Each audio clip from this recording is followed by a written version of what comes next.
Hello and welcome to my channel. I'm Akram and you're watching Knowledge 360. In the previous video, we discussed about PostgreSQL enum data types, and in this video, we'll cover the topic of PostgreSQL byte array or binary data type. So, what is byte A data type? The byte A data type in PostgreSQL is used to store binary strings or raw bytes. It differs from character strings as it can include non-printable characters as well, so including null bytes as well. So, the suitable for storing this byte array data type is suitable for storing images, files, say PDFs, docs, encrypted data, network packets or protocol buffers, any data format not meant to be human readable. So the syntax is very simple. The data type is byte array. There is no length is mentioned because it is variable length in binary string. So for example, we create one table called files and we have one column defined here file data, that is byte array, that is byte A. So let's create the table.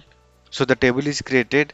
Now let's see input output formats for byte, that is hex and escape. By default, PostgreSQL outputs byte in hex format. So we can switch between them, like if the byte output should be hex or it should be escape. So simply we can use this command set byte output equals to hex for hex, or which is preferred one as well. And for escape, that is the legacy format. This is old one, now deprecated, but it is still in use. We can use it if we need. So this is how we can set. So by default, we know that hex format is set. PostgreSQL prefer hex format, so this way we can switch between two output format.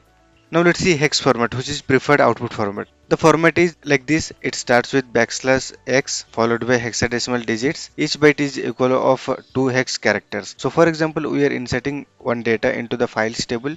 This is the data, that file data and file name we are providing. So let's first insert the data. So the data is inserted and now we want to see the output. As we know, the default is the output is the hex format. So it will be written in that format. So the data is written and we can see here this is the file data, but if I click on this, we can see that it expands the data and shows the actual data. The reason for this video, I am using this dviewer tool because of this feature that is available in the dviewer tool. And if you are not aware of dviewer tool and you don't know how to install it or set up it, for that I have already created one video on this tool and I'll provide the link in the video description. You can check that out. The additional tip is that you can use the encode function to convert the byte array to base 64 or hex string. So this can be used for encoding purpose. So let's select the data and see. So this is the encoded data, and if you see here, we are not able to read this because this is encoded and this is not human readable.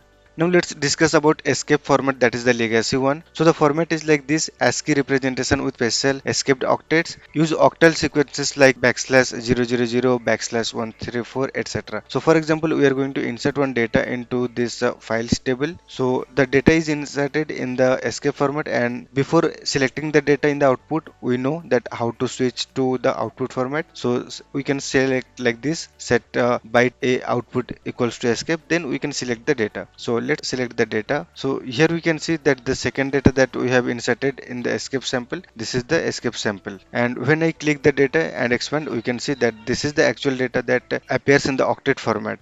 Now let's discuss about escaping rules in escape format. So this is a table of common escape characters where we have decimal numbers, that is the description, and then escape sequence, then hex equivalent. So for example, let's select like this. In the this text is represented like this with slash values, and there are particular values, and before selecting it, we are converting into the byte array. So output will be like this. So let's select the data. So here we can see this is the output, and if we see here in the hex data, in the hex format we have this data, actual data is this, and in the byte array format this is the data that we have inserted.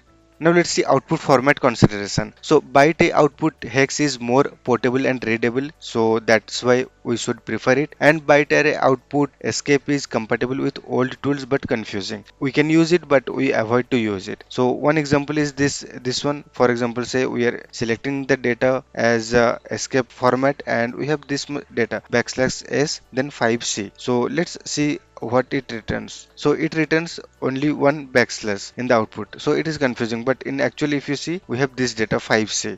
So the conclusion is use BYTEA when storing binary data in PostgreSQL. Prefer hex format for input and output for clarity and compatibility. Escape format is still supported but generally outdated. Use encode decode to work with base 64 if needed. Be aware of client behavior and secure sensitive binary content. So this was all about byte A or binary data type in PostgreSQL database. So if the video was helpful, do like the video and subscribe the channel to get the notifications for upcoming videos. In the next video, we'll discuss about date time data types in PostgreSQL. So let's meet in the next video. Till then, take care. Bye bye.